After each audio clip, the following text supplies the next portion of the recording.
vamos arriba, arriba Puerto Rico. Buenas tardes, Boricua. Despierta. Este es el único programa que está generando una conversación de país. Yo soy Mayra López Mulero desde WKQ 580 y hoy tengo una invitada de lujo, querida audiencia, en un momento histórico que hace oportuna la presencia de esta dama en nuestro país, que ha demostrado estar vinculada con los intereses de Puerto Rico desde Nueva York. Me refiero a la congresista Nydia Velázquez, a quien agradezco el privilegio de concederme esta conversación de país ante ustedes en un momento en que hay tantos cuestionamientos y que es tan importante estar informado para llegar a las decisiones correctas. Buenas tardes, congresista. Un placer tenerla aquí en mi programa. Buenas tardes, Mayra. Gracias a ti por tenerme en este programa y un saludo cordial a todos los puertorriqueños que nos escuchan. Usted llega a Puerto Rico acompañada por una colega, la congresista Ocasio-Cortez, puertorriqueña también. Y llegan a Puerto Rico y en el día de ayer hicieron una conferencia de prensa donde anuncian su respaldo a unas candidaturas que forman parte de la alianza entre el Partido Independentista Puertorriqueño y el Movimiento de Victoria Ciudadana. Usted endosó públicamente la candidatura de Juan Dalmau para la gobernación de Puerto Rico en este ciclo electoral. Igualmente a la licenciada Ana Irma Rivera Lacén para comisionada residente y al licenciado Manuel Natal para la alcaldía de San Juan. Pero no solamente se quedó su respaldo ahí, usted también dio un espaldarazo al movimiento en el sentido de todos los que lo componen, y eso ha levantado la ira de un sector que usted conoce muy bien, el Partido Popular Democrático. Mi planteamiento es: ¿qué motivó esta decisión que la lleva a usted a viajar a Puerto Rico para hacer este importante anuncio en este preciso momento? Bueno, Mayra, como dije ayer, este es un momento que nos ha encontrado. Y yo entiendo que después de mucha evaluación, esto no fue una decisión que yo tomé caída del cielo, que yo no estuve evaluando por meses si debía o no venir a Puerto Rico y endosar no solamente estos candidatos, pero el movimiento que ellos representan. Mira, yo he sido partícipe de la situación de Puerto Rico, tanto aquí como en Estados Unidos, en el Congreso. Sabes lo difícil que es cuando estaba Donald Trump en la administración, en la Casa Blanca, las peleas que tuve, cómo logré concientizar a los demócratas en el caucus en ese momento tan duro para Puerto Rico después de María, y que el presidente Donald Trump obviamente no le importara, no tuvo ningún tipo de empatía. El desprecio hacia Puerto Rico es una cosa que todavía yo me pregunto por qué. Pero entendiendo la naturaleza y la dinámica que ha caracterizado a Donald Trump, es un enfermo, es un racista, utiliza la retórica del odio para dividir a los americanos y desprecia a los puertorriqueños. Y luchamos incansablemente para lograr que se asignaran los fondos para la recuperación y la reconstrucción de Puerto Rico y restaurar la red eléctrica de Puerto Rico. Usted habla de que lucharon para lograr esa asignación de fondos en un momento donde el país estaba sufriendo, y esto se remonta al 2017. Correcto. Evidentemente, aquí hay una figura que está aspirando a la gobernación de Puerto Rico por el Partido Nuevo Progresista que se atribuye ese logro que usted proclama. ¿Qué usted tendría que decir al respecto? Porque Jennifer González le dice al pueblo de Puerto Rico: yo soy la única capaz de lograr la estadidad. Yo soy la única que ha logrado históricamente una asignación de fondos federales sin precedente. Y por lo tanto, ustedes tienen que reconocer eso y darme su voto.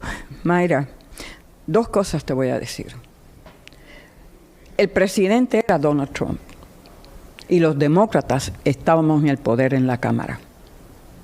Eso lo conseguimos nosotros y lo consiguió la Speaker, Nancy Pelosi, una gran amiga mía a quien le agradezco infinitamente, que en el momento de dolor ella se hizo sentir, estuvo presente en cada decisión, en cada lucha, en cada pelea para lograr que se asignaran esos fondos. Y años después, cuando estábamos peleando por la asignación de dinero de Medicaid, él rechazó el presupuesto y le dijo a Nancy Pelosi que no lo iba a aprobar porque le estábamos dando mucho dinero a Puerto Rico. Por favor. Y es interesante lo que usted señala, congresista, porque el pueblo de Puerto Rico fue testigo y ha sido testigo hasta el presente de ese respaldo incondicional y hasta servil de parte de Jennifer González a las políticas y a los estilos de gobierno de un individuo que, como usted muy bien señala, desprecia a los hispanos, incluyendo a los puertorriqueños, y que lamentablemente lo ha hecho con la bendición y el respaldo de políticos puertorriqueños que han estado en el poder desde Ricky para acá. Entonces, yo me planteo, ¿cuál es la situación de esta señora? Porque usted conoce del proyecto 2025 que está respaldando Trump y ella está abrazando y respaldándolo en esa dirección que atenta contra el bienestar de nuestra gente. Y eso es totalmente irreconciliable. Ese proyecto 2025 es sumamente peligroso. No solamente socava la independencia del Departamento de Justicia Federal y con ello undermine, debilita la democracia de los Estados Unidos, pero también quiere eliminar el Departamento de Educación, quiere eliminar la EPA, agencias que son fundamentales cuando se trata, por ejemplo, de temas como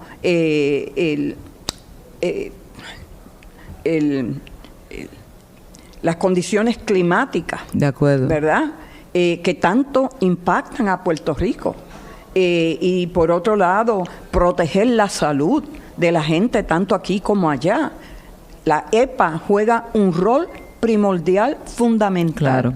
Y tú puedes abrazar ese tipo de proyectos. Y evidentemente también denota una gran ignorancia y una falta de sensibilidad de un presidente que quiere obviar la realidad mundial que enfrentamos ante el reclamo de la naturaleza, ¿verdad? Por todo lo que hemos hecho en contra de nuestros recursos. Quisiera pasar a otro tema, congresista. Me gustaría saber qué sucesos en específico, concretamente, han provocado lo que a mi juicio es un cambio de visión suya de parte, por ejemplo, distanciándose del Partido Popular Democrático, que era usted era una aliada del partido hasta este momento, y muchos están sorprendidos por este anuncio que usted hizo en la tarde de ayer. Mayra, yo siempre he querido resolver el limbo político en el que se encuentra Puerto Rico. Desde el primer día que fui al Congreso de los Estados Unidos, esa era mi intención. Y yo entiendo que esa relación estructural política entre Puerto Rico y Estados Unidos pone en desventaja a Puerto Rico. Tiene a Puerto Rico amarrado, al grado de que la Corte Suprema, cada caso que se le ha traído, ha fallado, incluyendo el último caso que se anunció esta semana. ¿Qué más vamos a esperar para tomar la decisión de que hay que reevaluar dónde hemos estado a través de esta relación de Puerto Rico y Estados Unidos? Y yo no sé si usted concurre con mi opinión, congresista, pero indudablemente el Partido Popular ha pecado de inercia, no promovió una evolución para atemperar esos principios rectores del Estado Libre Asociado de Puerto Rico como fue concebido por Muñoz, y ante esa circunstancia, pues se desgastó como una alternativa real para los puertorriqueños de cara a los retos actuales del siglo XXI. Y me planteo yo, ¿eso tendría algo que ver con el hecho de que usted no haya respaldado la candidatura de Pablo José Hernández? Es que yo creo que es una decisión natural, orgánica, de que yo entendiera que él nos representa el cambio que yo quiero para este país en términos de la relación jurídica política entre Puerto Rico y los Estados Unidos. A mí me sorprende muchísimo. Yo entiendo de que en ese sentido Rafael Hernández Colón era un hombre más de avanzada que Pablo José. Evidentemente, yo tengo aquí una noticia en mis manos, congresista, donde Pablo José Hernández asegura que en el supuesto de que el tema del estatus se llegara a presentar nuevamente a través de una legislación y de él ser electo comisionado residente, él asegura que va a procurar insertar la fórmula del ELAT en cualquier consulta, distanciándose de lo que fue la determinación en la Asamblea del Partido Demócrata, que deja fuera a Lela y que plantea fórmulas no territoriales ni coloniales. ¿Cómo lo va a hacer? No lo explica, pero me parece importante su reacción a esa expresión o a esa visión de este joven. Bueno, el temple legislativo que representa la legislación que nosotros aprobamos en la Cámara está ahí, y yo no creo que los congresistas estén dispuestos a alterar unas negociaciones que se dieron. Sí podemos abrir la legislación para enmendar ciertas cosas, pero él tiene que contestar el hecho de que el Departamento de Justicia, bajo administraciones republicanas y demócratas, han concluido en informes relacionados a la relación entre Puerto Rico y Estados Unidos de que el Estado Libre Asociado es una colonia, que el poder y la autoridad está en las manos del Congreso de los Estados Unidos, y que si nosotros queremos descolonizar, no podemos partir de del presente estatus que regula esa relación entre Puerto Rico y Estados Unidos. Incluso usted ha expresado públicamente que usted no descarta la posibilidad de reevaluar su postura en ese sentido si le presentan una fórmula de un ELA soberano, no colonial, y eso no ha ocurrido. Yeah. Ninguno de los jerarcas del Partido Popular ha podido explicarle al país en qué consistiría esa ecuación bajo un ELA mejorado. Y yo supongo que eso será parte de la evaluación que usted hizo al momento de tomar esta determinación, ¿o me equivoco? No, está en lo correcto. Finalmente, como le digo, usted revolcó el gallinero en Puerto Rico, congresista. Está la gente iracunda por ahí. ¡Ay, perdón por existir! Pero yo, con mucho respeto, le voy a hacer esta pregunta, si usted me lo permite. ¿Considera usted justo el reclamo de los populares de que su cambio de postura sea una traición a la memoria del exgobernador Rafael Hernández Colón? Yo respondí a esa pregunta en el día de ayer y indiqué mi amor y mi respeto hacia la figura de Rafael Hernández Colón. Pero también tengo que recordarles que como congresista puertorriqueña, como miembro del Congreso de los Estados Unidos, yo tengo una responsabilidad, y es utilizar los mecanismos que tengo y el poder que tengo para resolver el problema del estatus. El problema del estatus no lo podemos resolver si nos quedamos estancados en la década de los 50 y de los 60. El exgobernador Aníbal Acevedo Vilá hizo expresiones que me parecieron muy acertadas y me gustaría compartirla con mi audiencia y con usted. Como reacción a los ataques que usted ha recibido ante este respaldo a la alianza.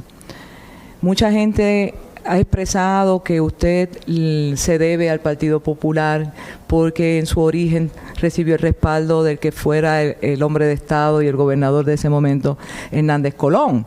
Entonces, Aníbal dice que eso le hace daño a la campaña de Pablo José, porque cualquiera podría pensar que usted estaría obligada eternamente a hacer lo que el Partido Popular le diga, y que eso es antagónico con los propios principios que encarna el movimiento de alianza. Sí, de nuevo, aquí Puerto Rico tiene, y sobre todo los hombres en este país, machismo. Sí, obviamente. O sea, ellos jamás...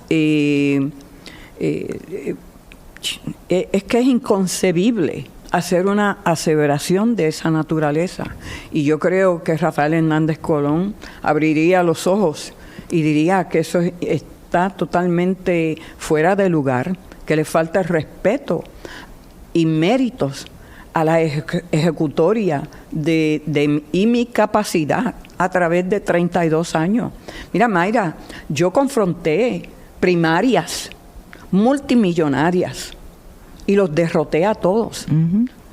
Yo estoy aquí en 16 ocasiones en este momento, ¿ok? Porque yo hice el trabajo de base que tenía que hacer en mi distrito, un distrito que políticamente, electoralmente hablando, no era mayoritariamente latino, era mayoritariamente blanco. Y estuve allí, me dejé sentir, le dejé saber, I see you, ¿ok? Y ellos sabían que podían contar conmigo en cualquier issue que fuera importante. Usted tiene luz propia, usted tiene sus propios méritos y eso es innegable. Y no solamente los méritos, sino la valentía y el compromiso de dar la cara y hablarle al país que estamos agobiados por la desolación, por la carencia, por la falta de la mano amiga de una buena gobernanza que esté sostenido en promover el bien colectivo de todos y de todas, no de un grupito. Y yo creo que si algo ha quedado claro en Puerto Rico es cómo estos líderes han abrazado los grandes intereses económicos en menoscabo del bienestar de nuestra gente, que carecen de los recursos necesarios para atender sus necesidades esenciales. Es ahí el problema grande que nos ha llevado a la bancarrota y que está atado a una corrupción extrema que arropa todas las agencias y todas las ramas de gobierno. Y yo supongo que eso es parte de su preocupación. Mira, por ejemplo, el Partido Popular y el pueblo popular tiene que preguntarse dónde han estado los líderes populares cuando entregaron la Comisión Estatal de Elecciones a los PNPs, cuando no quisieron pasar una reforma electoral que trajera equidad y que respetara los derechos de los ciudadanos de este país a participar ampliamente en los procesos electorales. ¿Dónde han estado los populares, los líderes populares, cuando se ha estado discutiendo el tema del estatus? Yo lo invité, el presidente del Senado me dejó plantada más de 5 veces en mi oficina pidiendo reuniones. ¿Se atrevería el presidente del Senado de Puerto Rico a llamar a un congresista, hombre blanco, pedir reuniones y dejarlos plantados? Entonces después venir en una reunión donde estaba Jennifer González, Alexandria, Raúl Grijalva, chairman cuando vinimos a Puerto Rico para bregar con la legislación sobre el estatus, y este señor, presidente del Senado, Dalmau, me hostigó y estaba muy violento porque yo no le di la oportunidad y estábamos excluyendo de ese proceso del plebiscitario un sector importante. Pero yo les di la oportunidad de venir, que me presentaran el tipo de legislación que cumpliera con el requisito de que fuera no colonial fuera de la cláusula territorial. Y que sea vinculante y que sea reconocido, ¿verdad?, por las autoridades de los federículos cocorocos, como le digo yo, congresistas.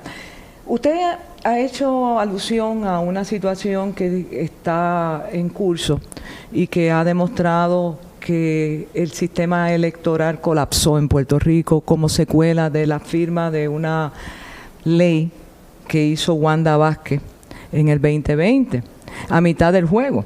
Y entonces, esa nueva ley electoral que está en ejecución para el próximo ciclo electoral ha provocado tantos y tantos entuertos y tantos problemas que ya dejamos de ser el modelo para Latinoamérica en un sistema justo electoral que respete la voluntad del elector y lo ponga primero. Son muchas las irregularidades, yo sé que usted las conoce perfectamente, tanto es así que junto a 4 compañeros congresistas le hicieron una petición al Departamento de Justicia en Washington para que tomaran control de esto para evitar lo que yo veo venir el 5 de noviembre. Y era necesario que vengan unos observadores para velar por la pureza de ese trámite. ¿Qué le preocupa a usted como congresista de cara al 5 de noviembre?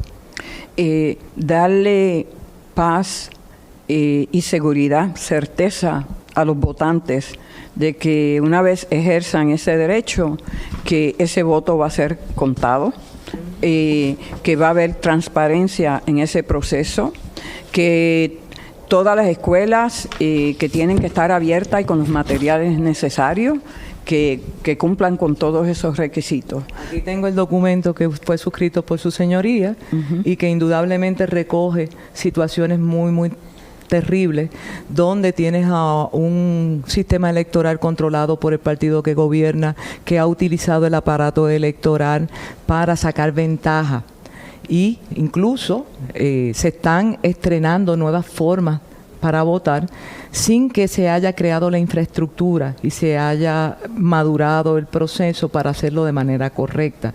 Eso indudablemente puede dejar fuera del juego a un sector importante del electorado por tecnicismos provocados por la propia comisión. Ante esa realidad, no sabemos. Estamos en un limbo, en una incertidumbre, no sabemos si vamos a contar con los resultados, pero peor que eso, no sabemos si esos resultados van a reflejar que ganó el que más votos recibió. Ante una situación de esa naturaleza, anticipo yo un choque violento entre puertorriqueños. ¿Qué medidas tomarían ustedes desde el Congreso para revertir esa situación si es que ocurre? Bueno, yo creo que la Comisión Estatal de Elecciones está bajo aviso. Y en el día de ayer, el fiscal federal aquí en Puerto Rico anunció la designación de un fiscal especial para recibir quejas e irregularidades en ese proceso electoral. Pero por otro lado también mi carta pide el que se nombren monitores y que estén aquí y que presencien, que sean testigos de lo que ellos están observando y que las personas puedan llevarle las quejas y qué tipo de obstáculos ellos tuvieron que encarar para poder ejercer el derecho al voto. También estamos pidiendo una auditoría de los fondos asignados por JAVA para ver que se cumplan con todos los requerimientos en la asignación de esos fondos y que se hayan utilizado para cumplir con las metas, ¿no? Con los objetivos de JAVA. Es interesante porque ese reclamo, esa iniciativa que usted le expone a mi audiencia congresista es compartida con la ACLU, es compartida con otras entidades internacionales y responde a la misma preocupación, que no es irreal, que no es un espejismo, es algo concreto, y esta servidora fue víctima de una situación que usted también hizo referencia en la carta, ¿verdad? Y son cosas que nunca yo pensé que íbamos a vivir. Por otro lado, tenemos un sector que insiste en imponer su criterio independientemente de violar la ley electoral, y el país reclama que haya consecuencias. A pesar de las irregularidades y a pesar de que han sido detectadas, no vemos consecuencias. Y yo quiero que usted me reaccione a esa premisa después de la pausa, porque no nos callan. Mi partido es Puerto Rico, no se vaya nadie. Y regresamos a esta conversación de país y me encuentro con la congresista puertorriqueña Nidia Velázquez. Y antes de irnos a la pausa, dejé una pregunta sobre la mesa, y es el hecho de que sí, bello, pues identificamos las irregularidades, sabemos que algo anda mal en el manejo del proceso electoral, que la comisionada alterna ha incurrido en una conducta que no responde al interés público y que parece que sus decisiones generalmente están alineadas con el Partido Nuevo Progresista, como si ella trabajara para el partido. Entonces, pero no hay consecuencias. Entonces, incluso aquí hay gente que ha confesado la comisión de delitos y no pasa nada. Bueno, por eso es que hemos pedido la intervención del Departamento de Justicia. Acuérdate que aquí se reciben fondos del gobierno federal, 7 millones, y por otro lado, si se probara a base de las investigaciones, de los datos, de los hechos, de que ha habido violaciones, eso obviamente inicia una investigación sobre la violación de los derechos civiles de votantes puertorriqueños. Y ya el Departamento de Justicia entonces tomaría no solamente activamente la investigación, pero qué tipo de consecuencias. Yo creo que a veces es hasta irónico, ¿verdad? Porque por un lado tenemos a estas mismas personas que no toman acción, que no respaldan su interés de que se respete la voluntad electoral de nuestra población, que son los mismos que diseñaron, porque esto es un diseño, y esta gente es la misma gente que hablan del problema electoral en Venezuela, de la situación de que el gobierno controla el aparato electoral, pero no hay mucha diferencia entre lo que hacen en Venezuela y lo que está pasando aquí. De la misma forma que critican la presencia mía aquí y de Alexandria Ocasio-Cortez, pero le dan la bienvenida a otros congresistas que también vienen aquí y endosan a otros candidatos, claro. Como fue, Darren Soto de Florida, como fue Nancy Pelosi. Nadie criticó la presencia de ellos aquí. Hay una cosa que a mí me dejó atónita, y se lo digo tal cual, y mi audiencia me conoce. Para mí es inconcebible este discurso demagógico, anacrónico, falso, de que si se respalda la alianza, se está respaldando la independencia para Puerto Rico. Y Jennifer González hizo expresiones en reacción a la conferencia de prensa indicando que usted y Ocasio son independentistas endosando a otros independentistas. Su reacción. Mira, yo nunca he hecho ninguna aseveración con relación a preferencia de estatus. Yo creo que eso le corresponde al pueblo de Puerto Rico. Nosotros estamos hablando de la corrupción que existe y la agonía en la que se encuentra. Yo he estado caminando a las calles. Nosotros recibimos llamadas de gente de Puerto Rico quejándose, pidiendo ayuda, la desesperación de este pueblo. Y yo creo que han sido partícipes, pero ambos partidos, en esa dinámica que lleva a un pueblo a desconfiar de los procesos electorales. Se le está infundiendo miedo al pueblo y se está tratando de mantener vigente unos postulados del siglo XIX. Es que las tácticas que utilizan y que han sido utilizadas todo el tiempo ha sido la del miedo y la desinformación. Usted ha dicho... Pero déjame decirte, mira, dígame. En el día de ayer, Charlie Delgado, sí, o en el día de hoy, vi un tweet donde uno de los programas de radio, una persona lo entrevistó y él dijo que había que ser honesto y reconocer que ni los fondos estarían en riesgo, ni que la independencia sería automática. Claro. Eso es jugar con la paz del pueblo. Claro. Eso es jugar con el electorado puertorriqueño. Hay que decir la verdad. Claro, pero entonces fíjese, congresista, aquí se ha elaborado una narrativa que se repite y se repite y se repite en estilo fascista, ¿verdad? De que tanto decir una mentira se convierte en realidad. Por eso, señor y señora, que usted se conecta con mi programa todos los días, no caiga en esa trampa. O sea, el Partido Nuevo Progresista le está diciendo al pueblo que ustedes son socialistas, que son comunistas, que se me parece mucho a lo que está pasando en Estados Unidos. Eso es Trump contra Kamala. Y evidentemente es la misma línea. Bueno, y eso es falso. Y eso es una vil patraña. Y entonces no podemos permitir que se convierta en una realidad y hay que contrarrestarlo explicándole al país por qué eso es falso. Y esa es mi pregunta a usted. Es una táctica para instigar el miedo en la gente, pero también es una táctica para no verse obligado a hablar de los issues. Para desviar la atención. Claro, es una distracción. Ellos saben que es una mentira, pero en el sentido de que puedan crear toda esta preocupación en la mente de la gente, pues ellos ganan.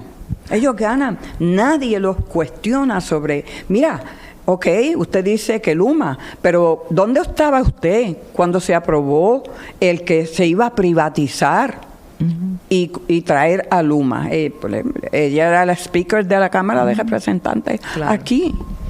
Pero recientemente se ha estado elaborando un planteamiento de que Puerto Rico está en peligro, de que está en riesgo la ciudadanía americana, que está en riesgo todas las asistencias económicas que se aprueban en el Congreso para distintas razones. Y tenemos una población que está envejeciendo rápidamente, que está muy preocupada por la posibilidad de que se siga discriminando en la asignación de esos fondos para salud o para alimentos o para viviendas, etcétera. A esa gente que está y que se siente de esa manera, ¿qué le dice la congresista Nidia Velázquez, poniendo en garantía y respaldando sus palabras con su integridad y su trayectoria política? Mira, yo te voy a contestar con lo siguiente. Cuando Nixon, que se aprueba lo de, no sé si fue lo de Medicare, y hubo una oposición de parte de los republicanos y de las industrias aseguradoras en Estados Unidos. Ellos no querían que se pasara esa ley, de la misma forma que no querían que se pasara ACA, que es Obamacare, ¿no? El programa de salud. ¿Por qué? Porque una vez el pueblo comenzara a recibir los beneficios, iba a ser imposible. Mira que han tratado, 62 votos se han tomado para eliminar el ACA, el Affordable Care Act. Lo mismo te puedo decir sobre esos fondos para Puerto Rico. Eso sería provocar una guerra dentro del Congreso de los Estados Unidos. El caucus negro, el caucus progresista y el hispano. Nosotros, el caucus hispano, ¿tú crees que vamos a ser partícipes de tan vil acción de quitar unos programas si los Estados Unidos le deben a Puerto Rico? Yo estoy bien preocupada, congresista Nidia Velázquez, con un fenómeno que se ha estado dando en los últimos años en Puerto Rico, que es el desplazamiento de nuestra gente. Nos están vaciando la isla y entiendo que también eso responde a un diseño donde se le da privilegios al sector más opulento, el que menos necesita, pero mientras más tienen, más quieren. Ese sector controla la riqueza y el abismo entre el que tiene y el que no tiene es cada vez más grande. Entonces, ¿cómo podemos revertir esas circunstancias para promover el bien colectivo y la equidad en la distribución de esa riqueza? Sí, tú me haces esa pregunta a mí, ¿verdad? Pero esa es la pregunta que se le tienen que hacer a los candidatos en este país, que le respondan con la verdad al pueblo de Puerto Rico. ¿Cómo se va a garantizar a un Puerto Rico para los puertorriqueños?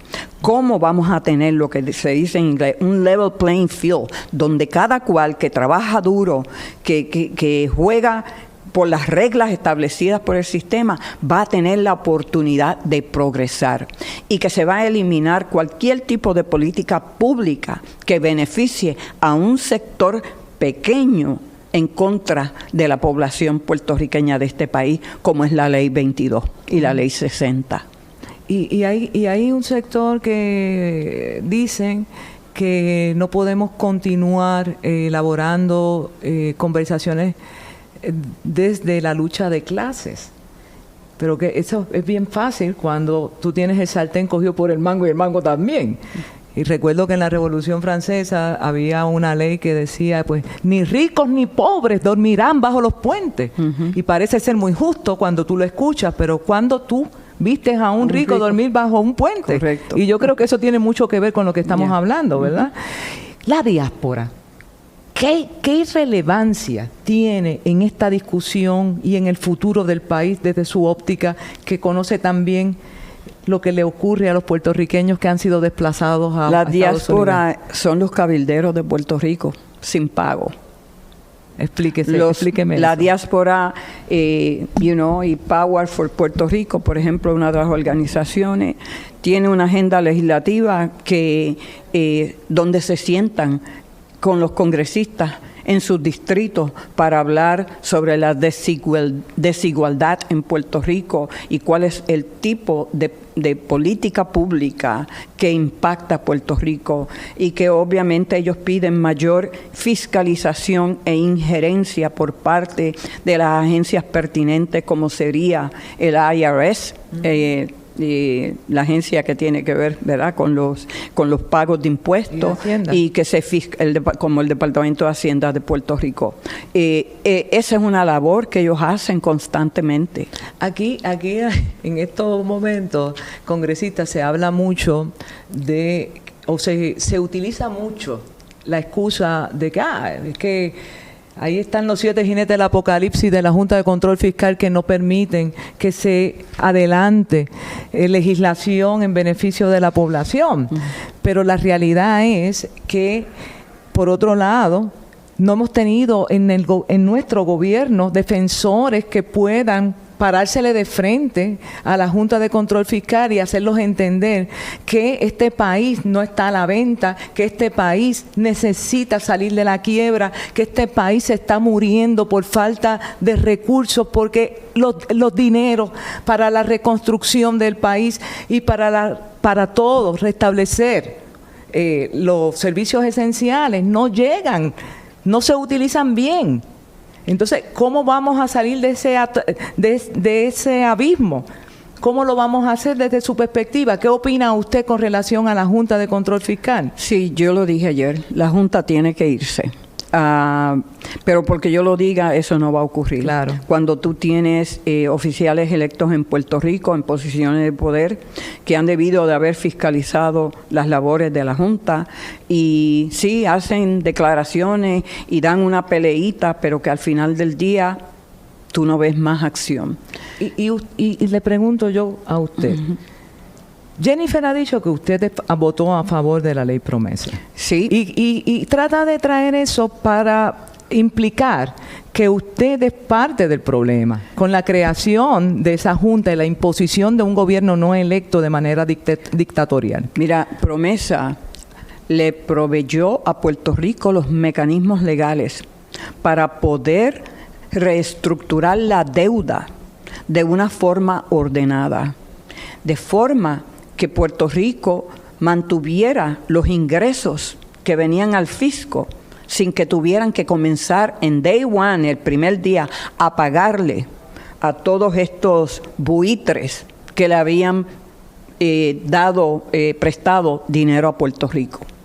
Que los hospitales se mantuvieran con las luces prendidas, que los médicos recibieran sus pagos, que los maestros fueran pagados, que la policía tuvieran su salario, que los retirados que estaban en bancarrota, el sistema de retiro de este país, porque el gobierno utilizó esos fondos para malgastarlos en proyectos que fueron compromisos de campaña cuando ellos sabían que no habían los fondos. Aquí el culpable de verdad ha sido el gobierno de Puerto Rico y todos los gobernantes que han venido haciendo promesas políticas de proyectos que realmente eran innecesarios y sin tener los fondos, y cogieron del fondo del sistema de retiro para poder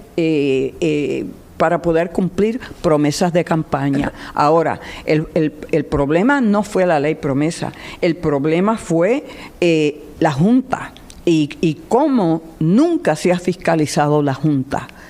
Yo, por ejemplo, pasé la ley PRARA para fiscalizar la Junta y prevenir el que no hubiesen conflictos de intereses entre las acciones de la Junta y los consultores que le estaban dándole advice a la Junta. Y esos mismos consultores como McKinley, que no solamente le daban asesoría a la Junta, pero a la misma vez también representaban intereses de clientes que se iban a beneficiar de las decisiones tomadas por la Junta. Cuando nosotros, y la ley se aprobó, y el gobierno federal, las agencias, les rebajaron los pagos que se le tenían que hacer a muchos de esos consultores.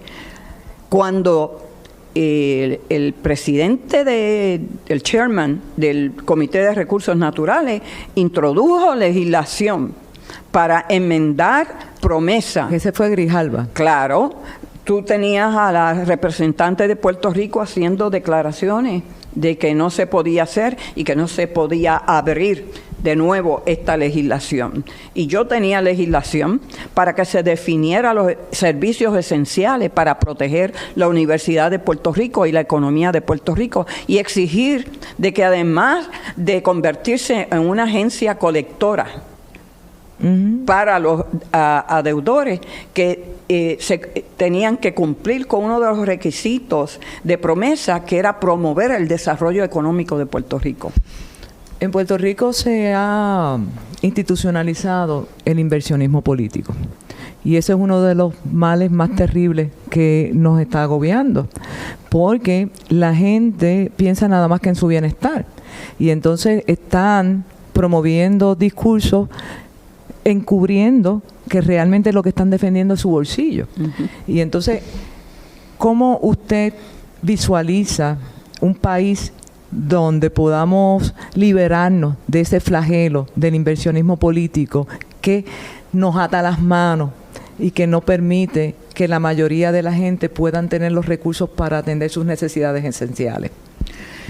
Esa es una discusión que se tiene que dar aquí a base de las necesidades del país y es el problema cuando pues se utiliza el tiempo de debates y no se le cuestiona a los candidatos de cuál es esa visión que ellos tienen y qué le ofrecen al pueblo de Puerto Rico para reactivar la actividad económica, donde se crea un modelo económico que le responda a los intereses del pueblo de Puerto Rico y no ponga a Puerto Rico al servicio de otros intereses. Claro. Yo creo que los puertorriqueños estamos en un momento crucial en estas elecciones tuvimos y vivimos un verano del 2019 donde se inicia una transformación en la psiquis colectiva de nuestra gente, donde somos capaces ahora de ver las cosas de manera distinta, poco ortodoxas como fue en el pasado, donde se está tambaleando el bipartidismo, donde la gente se cansó de ir como reces al cepo y poner una insignia íntegra debajo de un partido. Ahora tenemos al Partido Popular y al Partido Nuevo Progresista pidiendo voto íntegro. Y me gustaría que usted me reaccione a ese reclamo que hacen estos dos sectores y finalmente, antes de terminar esta conversación, que me dé su impresión con relación a la figura de Jesús Manuel Ortiz. Mira, con relación al voto íntegro, el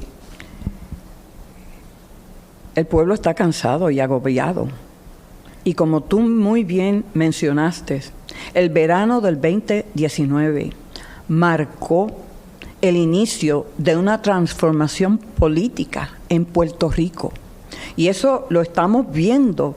Y muchos de los líderes no se han dado cuenta y no se han percatado. No hay peor ciego que el que no quiere ver. Correcto. Mira, tú no le vas a... Yo te digo, yo conozco de familias y en mi familia, por ejemplo, yo tengo PNP y tengo populares. Ningún padre, ninguno de mis hermanos le va a dictar a sus hijos cómo van a votar. Claro. Eso es una decisión que han tomado ellos, dadas las circunstancias y la realidad en la cual ellos están viviendo, de la cual ellos son partícipes, pero a la misma vez que ellos entienden que tienen el poder de hacer cambio a través del voto. Ellos entienden que el voto no se presta y que esto es una decisión que les corresponde a ellos, que este es el momento para ellos continuar con esa transformación. Y finalmente, su impresión del candidato a la gobernación por los populares, Jesús Manuel Ortiz. Pues mira, yo no lo conozco muy bien. Lo conocí en la convención demócrata y nos sentamos, pero brevemente. Yo entiendo que es un joven dinámico, inteligente, y le deseo mucha suerte y le doy las gracias por su compromiso de servirle al pueblo.